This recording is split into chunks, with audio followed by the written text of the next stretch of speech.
Okay guys, so high-tech ang ilang baklonon diri. Pili ka lang sa sulod, ano yung baklon. So, itudloy kami, ay kabaluwi kas na. Tayo na siya.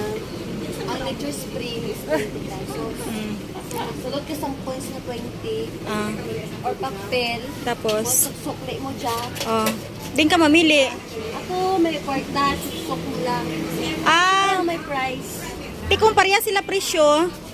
Ha? Di kung pareha sila presyo, bay. Hindi sila pareho ginagawa. Tanan. So, kung pilay mong gisulod, amo na siyang magawas. Dapat may pindutanan. Ano diyo? May number siya. 25. Ay, pinduton mo dira ang number. Pinduton mo dira ang number. 25. So may number na siya. Halimbawa, Calchis. Number 28 ang Calchis. So magpindot ka sang 28.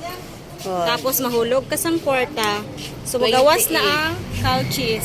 Ay! Sample daw, te. Sample. Wala ganit na kwarta mo. Sige daw, Lia. Sige na kay mga manul ba ikaw? Arang bugnaw, Lia.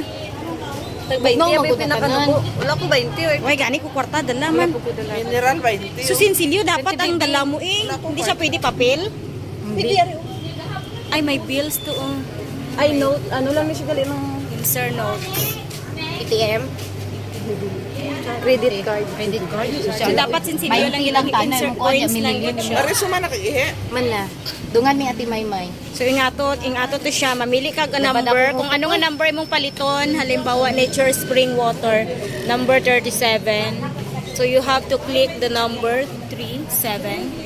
And then you put your coins to the Magbutang pa day ka number to the bangag. Oh, every item may number. Oh, ba number mineral number 37. 37. So, pindot ka 37. Inter. 7 na yun ang bitang. Oh, gestorya siya oh. Tapos, enter kadaan ka number. Ang mga before ka manol, matulog sa kwarta. Or magulog kadaan kwarta. First, enter the number. Tapos, mata, itang kwarta. Wala mang good ni sa among bukid. Okay, bye. Steps. Bye, bye, bye. Sa Bye. Israel, titanan niya ba